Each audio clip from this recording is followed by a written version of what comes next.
사무엘하 22장은 다윗의 노래라고 할 수 있습니다. 다윗의 기도, 다윗의 시라고 할 수 있죠. 사무엘기의 어떤 구조를 본다면 한나의 기도로 시작해서 사무엘의 기도로 이어지고 또 마지막에 다윗의 기도로 마무리된다는 것을 보여주고 있어요. 하나님이 블레셋을 비롯해서 아람, 암몬, 아말렉, 소바, 에돔 여러 나라들과 전쟁을 하게 하셨는데 그들의 손에서 하나님의 구원하심이 있었어요. 다윗의 여정을 보니까. 그리고 15년 동안 자신을 죽이려고 했던 사울의 손에서 하나님의 구원하심이 있었다.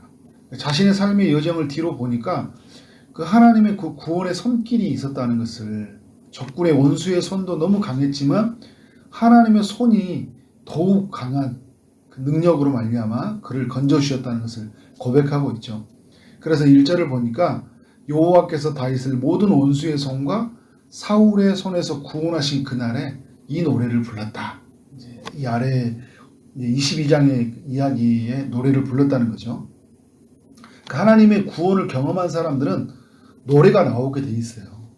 노래를 불러도 그 노래가 자기에게 굉장히 큰 의미가 있는 거잖아요. 주일날 우리가 찬송을 할 때나 우리가 매일 찬송을 듣게 되거나 또 고백하게 될 때 특별한 의미가 있는 거예요. 찬송에 여러분 능력이 있어요. 하나님의 하심 속에서 내 인생 속에서 그 하나님의 하신 일들을 다시 한번 되새기게 되니까 정말 찬송에 큰 힘이 있죠. 우리는 또 그러면서 이런 노래를 끊임없이 할 수 있어야 된다.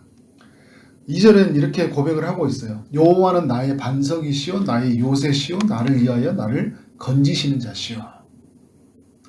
전쟁을 전쟁의 때 치를 때 위기에 처하게 되면 이 군인들은 큰 바위 뒤에, 반석 뒤에 숨게 돼요.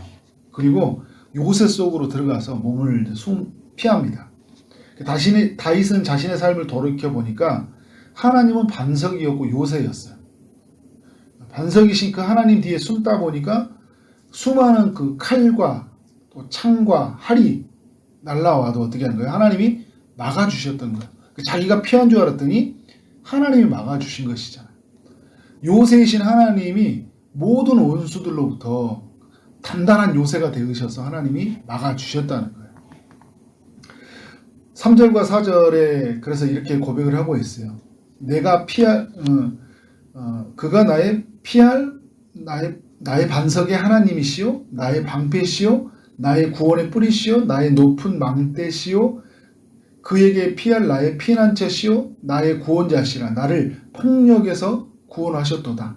내가 찬송받으실 여호와께 아뢰리니 내 원수들에게서 구원을 받으리로다. 2절부터 4절까지 중요한 특징이 있는데 그건 뭐냐면 하나님의 속성들이 나온다는 거예요. 하나님은 어떤 분이었다. 나에게 하나님은 이런 분이었다라는 그런 고백이죠. 여러분 우리의 삶 속에서 하나님이 어떤 일을 행하셨는지를 이렇게 하나하나 우리의 삶 속에 있는 단어들을 사용하면 되니 이 다윗은 이 전쟁터에서 쓰는 단어를 쓰고 있는 거잖아요. 반석, 요새, 뿔, 망대 이런 것들을 썼다면 오늘 우리의 삶 속에서 일어나는 그 단어들을 조합을 해서 어떻게 해요? 하나님은 나에게 이런 분이다. 주변에 있는 사람들에게 내가 만난 하나님은 정말 치열한 삶 속에서 이런 일을 행하셨어. 이런 고백이 우리 가운데 늘 터져 나와야 되겠죠. 구원을 경험한 사람, 하나님의 사랑을 경험한 사람은 이런 고백이 나올 수밖에 없는 거죠. 그리고 또 하나의 특징은 뭐냐면 그게 이제 인칭으로 보면 나의 요새, 나의 반석 이렇게 하고 있잖아요. 누구라는 거예요? 다른 사람이 말했던 하나님을 듣고 고백 쓰는 것이 아니라 내가 만났던 하나님을 말하고 있는 거예요. 이건 굉장히 중요한 이야기죠. 나의 하나님으로 사는 거잖아요. 예를 들어서 우리가 목사님이 이런 이야기를 해주시더라. 그래서 동의가 되어져서 그런 고백은 굉장히 중요하죠. 그런데 누가 만났던 이야기들이만 있는 게 아니라 어떤 간증이 있었던 이야기들이 아니라 어떤 사람들의 이야기가 아니라 오늘 내가 삶 속에서 경험하는 하나님, 지난 날을 돌이켜보니까 하나님은 이런 분이었다라는 것을 다윗이 보여주고 있고 오늘 우리가 어떤 고백을 해야 되는지를 알려주고 있는 거죠. 5절 이하는 다윗의 삶 속에서 구체적으로 하나님이 어떻게 임했는지를 알려주고 있어요. 그러면 나의 반석, 나의 요새, 나의 망대, 나의 구원의 뿔 이런 고백이 왜 나왔냐 하면 5절 이하에 보니까 7절까지 다윗의 삶 속에 굉장히 큰 환난이 있었다는 것을 알 수 있죠. 사망, 불의, 수월, 환난 이런 단어들을 쓰고 있어요. 굉장히 힘든 삶을 보냈다. 그러니까 우리가 이제 다윗의 이야기를 보면 다윗은 전쟁에 승리했다 이렇게 한 줄로 끝나버리니까 그냥 그런가 보다 했는데 그 삶으로 깊이 들어가니까 어떤가요? 굉장히 힘든 거죠. 죽음이 그의 자신을 두르는 것처럼 그리고 그 불의함과 수월, 이 지옥 같은 이 고통이 그의 삶 가운데 있었다는 거예요. 그런데 하나님이 그 다윗의 인생 속에 구원을 허락해 주셨던 걸 뭐냐면 그 비결을 7절에 있어요. 내가 환난 중에서 여호와께 아뢰며 나의 하나님께 아뢰었다는 거예요. 다윗의 힘은 뭐예요? 기도에 있었다는 거예요. 어제 21장에서도 기근이 찾아왔을 때 삶의 그 찾아오는 어떤 깊은 수렁과 그 어려움 가운데서 이 원인이 무엇인지 알게 하나님께 엎드렸던 것처럼 그 얼굴을 하나님께 향했다는 거잖아요. 그리고 오늘 말씀도 보면 아뢰며 또 아뢰었다. 이제 이런 이제 고백을 하고 있어요. 그러니까 아뢰며 아뢰었다라는 이 아뢰다라는 것은 히브리어로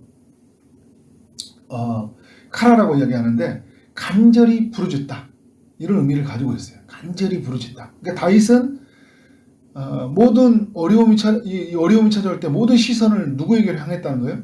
하나님께로 향했다는 거예요. 하나님 외에는 이 문제를 벗어날 수가 없다. 이 적군의 손에서 사울의 그 자신을 죽이려고 괴롭히는 것 속에 얼마나 힘들었어요.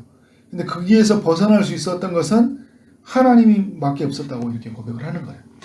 그래서 8절부터 또 이제 구체적으로 하나님의 응답하심을 말할 때 어떤 고백을 하냐면 16절까지는 하나님이 임재하셨다는 것을 이야기해 주고 있어요. 그래서 보면 그 하늘, 땅, 이런 구름 이런 표현을 쓰고 있거든요.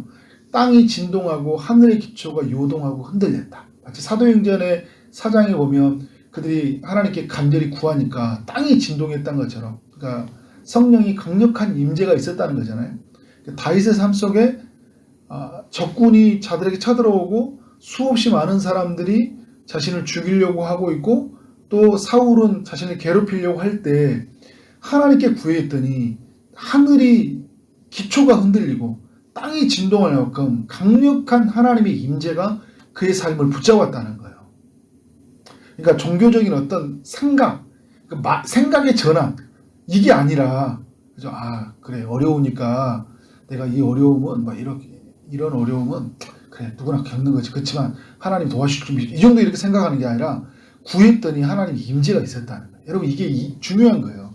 하나님의 임재하심, 하나님이 역사하심이 있었다. 그 임재가 그런데 다윗에게만 머물러 있는 것이 아니라 자신의 괴롭혔던 원수들에게까지 그 임재가 나타났다는 거예요. 그래서 그 하늘을 드리고 강림했다. 구름을 타고 날아왔다. 바람 날개로 나르셨다. 물과 공중한 빽빽한 구름에 들린 장막을 삼으셨다. 하늘에서 우레소리를 내셨다. 그러면서 자기 자신을 보호하면서 원수들을 멸하신 하나님의 일하심이죠. 9절에 보면 주님의 코에서 연기가 나오고 입에서 불이 나왔다고 해요. 그리고 16절에 보면 꾸지람과 콧김으로 말미암아 물밑이 드러났고 세상의 기초가 나타났다. 여러분 이 꾸지람이 말이죠, 그죠? 그러니까 지금 보면 주님의 코, 입, 그리고 콧김 이런 단어들을 계속 쓰고 있는 것은 뭐냐면 하나님의 얼굴이 다윗을 향하고 있다는 거잖아요. 얼굴에 있는 것이 나타난 거잖아요, 그죠?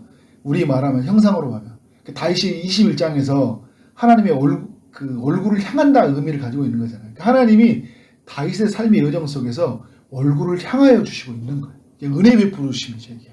그러니까 하나님의 강력한 임재와 은혜를 베풀어 주심이 다윗의 삶의 여정 속에 있었다는 거예요.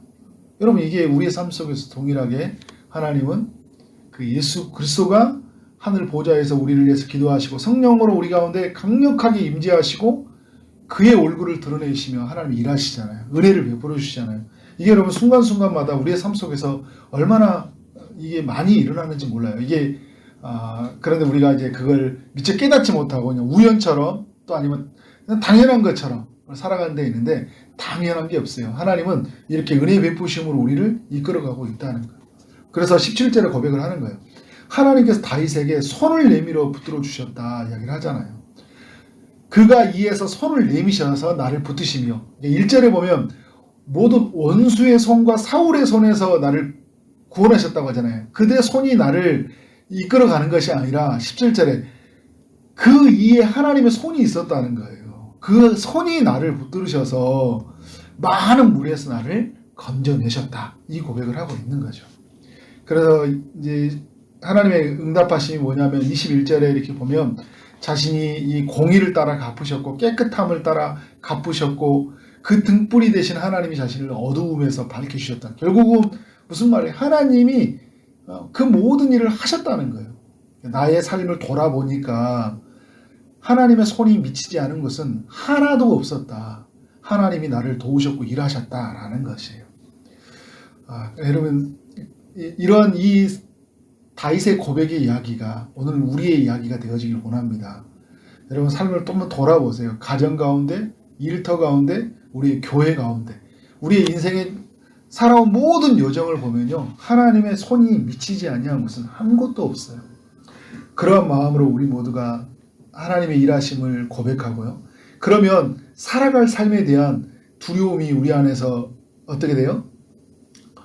두려움으로 엄습해 올 때, 사방의 적군으로 몰려올 때 누구를 바라볼 수 있는 힘이 생기는 거예요? 하나님을 바라볼 수 있는 힘이 생기는 거죠. 그래서 다윗은 그 하나님 앞에서 자기 자신을 세우고 있는 거예요. 그래서 마지막 절에 이 고백을 보면 마지막 절에서 여호와께서 그의 왕에게 큰 구원을 주시며 기름 부은 받은 자에게 인자를 베푸시며 영원하도록 다윗과 그 후손에게로도 하였더라.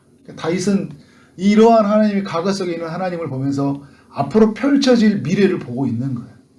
그래서 여러분 막 코로나다 여러 가지 상황 속에 우리가 안 되고 두려운 일이 많이 있죠. 그런데 우리가 하나님을 보면 그리고 그 하나님의 과거 속에 행하신 일을 보면 어떻게 된 거예요? 그것 속에서 하나님의 그 구원이 그 일하심이 그 인자하심이 느껴지고 그것이 믿어지고 그것이 우리의 삶을 지배해 가잖아요. 그러니까 어떻게 되는 거예요? 사람들처럼 두려워하지 않고 담대하게 사는 거예요. 우리는 여러분 이런 상황이 되면 두렵고 우리도 낭망할 수 있어요. 그러나 우리는 하나님을 믿는 사람들이잖아요. 우리는 다른 것을 보고 살아야 된다. 우리는 노래할 수 있어야 된다. 이런 상황 속에서 우리는 예칠 수 있어야 된다. 하나님이 하신다고. 하나님이 인자를 여전히 베푸시는데 끝없이 베푸신다고 우리는 그렇게 노래할 수 있어야 됩니다. 그렇게 살아가는 여러분 되어지기를 주님의 이름으로 축원합니다. 아멘. 기도하도록 하겠습니다. 하나님 아버지, 환난의 때 그 모든 원수의 공격이 있을 때 자신을 괴롭히고 죽이려고 하는 그 사울의 손에서 낭망하지 아니하고 하나님을 구하고 찾았던 다윗과 같이 우리 모두가 하나님을 구하는 삶이 되게 어지길 원합니다. 하나님께 아뢰며 또 아뢰었던 것처럼 우리의 삶이 하나님 앞에 엎드려져서 아뢰고 또 아뢰는 간절히 하나님께 구하며 나가는 믿음의 삶이 될 수 있도록 인도하여 주옵소서. 하나님의 응답하심을 바라보고 나갑니다. 강력한 하나님의 임재 가운데서 은혜 베푸심을 우리 모두가 경험할 수 있도록 인도하여 주옵소서. 하나님께서 우리를 건지시고 인도하심이 과거에만 있었던 것이 아니라 여전히 오늘도 이어지고 미래에 우리가 살아갈 모든 삶의 여정 속에 있기에 그것을 기대하며 살아갈 수 있도록 인도하여 주옵소서. 세상 사람들처럼 두려워하고 낭망하는 것이 아니라 하나님을 기대하며 하나님이 그 인자하심으로 은혜 베푸실 그것을 온전히 바라보며 살아가는 우리 믿음의 성도들이 될 수 있도록 역사하여 주옵소서. 오늘도 주의 응답을 기다리는 이들에게 찾아가셔서 주님이 은혜를 베풀어 주시길 원합니다. 육체의 아픔 중에 있는 성도들에게 찾아가셔서 치료의 강선을 비춰주시고 고쳐 주옵소서. 피 묻은 손으로 안수하시고 깨끗하게 나음을 얻을 수 있도록 역사하여 주옵소서. 또 하나님 취업을 준비하고 결혼을 준비하고 출비신을 준비하고 출산을 준비하는 모든 이들에게 은혜를 베푸시고 오늘 하루 만나는 모든 사람들에게 주의 사랑이 흘러가게 하시며 주어진 일 최선을 다해 일하게 하심으로 말미암아 하나님께 영광이요 우리 모두에게는 큰 기쁨이 되는 하루 되게 하여 주옵소서. 예수 그리스도 이름으로 기도를 쌓옵나이다. 아멘.